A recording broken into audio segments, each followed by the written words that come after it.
Hi everybody, Christina Stuart here with Christina Stuart Photography. Welcome to another edition of Photo Tips Tuesday. Part 2. This is my friend and former coworker, Josh Conti. So you always want to shoot it right to start with because your job will be much easier later on when you get home. And you're gonna get home and you're going, man, that garbage can was right in my picture. I wish I would have noticed that. To your point, there's so much danger in feeling like you can fix it later. Yes. And I used to do audio recording, and the biggest thing we would keep track of was audio peaking, because once we went to digital, because I started in analog, once we went to digital, you couldn't recover that. So if you overexpose a picture in a digital picture, just the same with audio, if you peak it out, if you blow out that picture, you can't always recover that detail. Yeah. Some cameras can do it and they'll claim they can, but when you go back to edit and then you try to enter that in a contest, good luck. We're going to notice. Good luck. We will see it. We will really see it. And that's what happened tonight, as a lot of people were eliminated right away. They were beautifully composed images. The subject matter was interesting. I know. And then we started looking at the details of the actual print, because it is a print contest, not just photo contest. It's actually printed, which is really rare these days. But so many of them were disqualified because of the technical things. They did the whole, what did Marilyn call it? The burning? Yeah, the dodging and burning was the old term, but it's, where you brush something in and you see the halo around the object or something. It just doesn't look natural. Right. And over sharpening. Oh my gosh, there was so much over sharpening. And now granted, some of this could work for other purposes or maybe just posting online, but when you're entering a contest, you really have to think about, what am I putting forward and how is this going to look to somebody who's going to be way more critical than I am of what I'm doing. Yeah. And not just being critical, but you have to be you've got to be the top of your game for contests. I mean, it really has to be pristine. My favorite word is strength. If the picture's not strong enough to pop, we're photographers, we're visual. If it doesn't pop to us, it's not going to pop in a win. Yeah. And we want to see a visual pop. We want to see something that we don't see or haven't seen yet. One of the things too is, if an image stopped me in my tracks, then I would take notice. And it's got to be right. There were a couple. The few winners that we chose, one of them we pulled out of the box and went, oh yeah.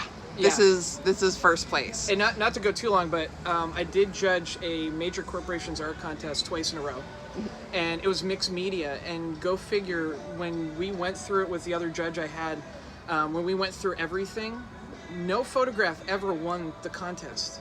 And we're looking at 300 to 500 objects, from pictures to mixed media and all this stuff.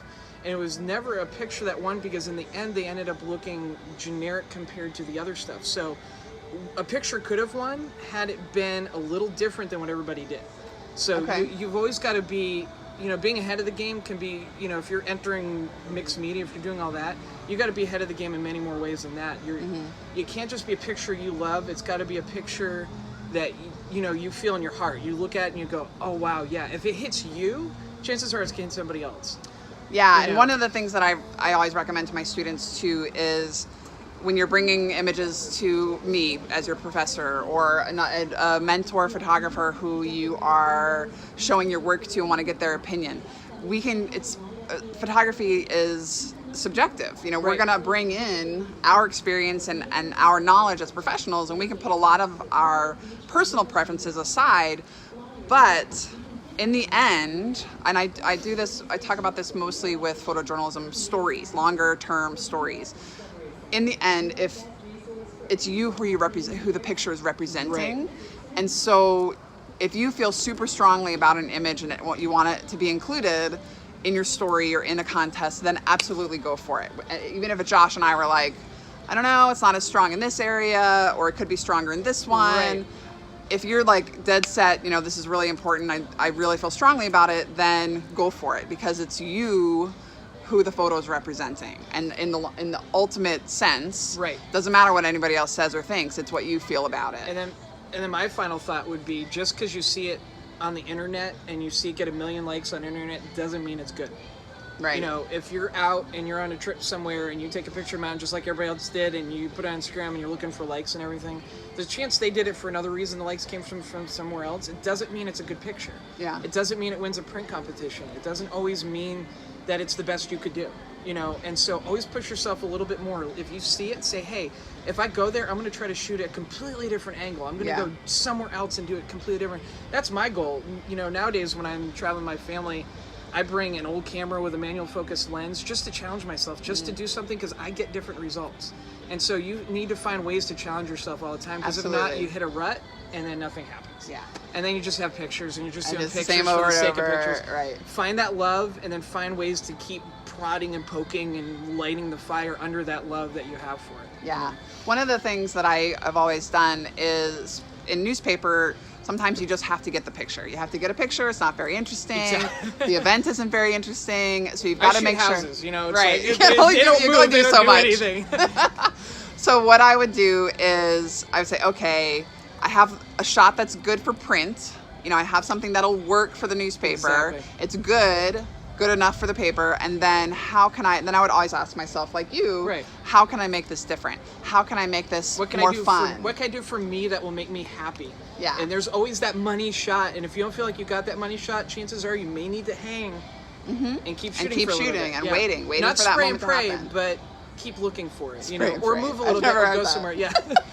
Move a little bit, change your angles, The be spray and pray patient. where you just go all the time and just keep taking pictures for the heck of it. No, but keep trying. You know, if you have the time, take it. You know, photography's a big patience game. Yeah. And if you're willing to wait it out, the guys I know that do really well are the ones who are patient.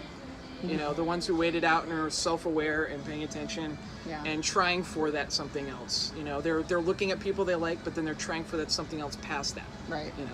Yeah, So- looking at other people's work, going back to our contest here tonight, is looking at other people's work is a way of, like, if I was going to a wedding when I first started shooting weddings, I would look at other wedding photographers and find pictures that I liked and kind of keep that, like, oh, I want to try that. Or when I was doing some lighting things in studio, I would look at, Anna Leibovitz is my favorite. So, and actually my work has been compared to hers and made me cry. It was awesome. But I look at other photographers in the area that you want to go in, or that you want to try out, or that you're shooting for. And other real estate stuff, same thing. You can do really cool things with real estate. And with real estate stuff, I'm not looking at anything around here. I'm looking at stuff in California. I'm going, hey, how do I get there? What are they doing? I'm thinking out these questions in my head, going, hey, what are they doing different that I'm not doing? Yeah. You know, and if you look at somebody else's picture, if you just look at, like, my favorite are the old black and white Vivian Mayer and all that. That's my stuff. Like, so that's always your stuff. It's stuff I wish I could be shooting. So I always look at going, someday I'm going to do this someday, and I'm studying how she did it, where is she at, what's her position. You know, how did she get away with that? Was it because of who she was, or was because she knew how, you know, all these different things. So I'm always asking these questions as we have a cold front. Yeah, and the rain coming in. Anything else you want to add? There's plenty more to talk about. I know. We should do like a Josh and Christina series. Right? That would be amazing. I love Josh. So, and Christy is so inspirational. I love being around her because she's just positive vibes to 100. So I always get giddy when I'm around her. I know, it's so easy to do. Thank you. She's exciting and awesome and a cool person. So.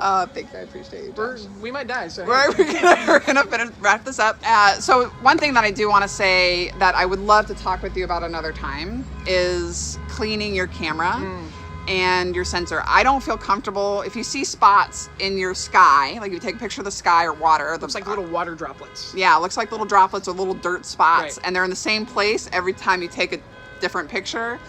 That means you've got dirt on your sensor and it needs to be cleaned, and it needs to be cleaned professionally. So don't try and blow it out or wipe it down or anything like that. You could really do some damage to your camera. So Josh, for the locals, does camera cleanings, and he's who I call to clean mine. So if you need that, I'll put his contact information. So that may be a lesson we do another time, talking about the importance of camera maintenance and what to do and what not to do with it. And there's even some stuff that I can, you know, show people how to do that's just basic little things that you can do maintenance-wise that kind of help prevent that. That, awesome. You know, won't kill your camera and you won't screw anything up. Perfect. All right. Thank you guys. Thank you, Josh. I love you. Thank you so much. You're the best. Thank you guys. I appreciate you. Now go see the lights. Bye.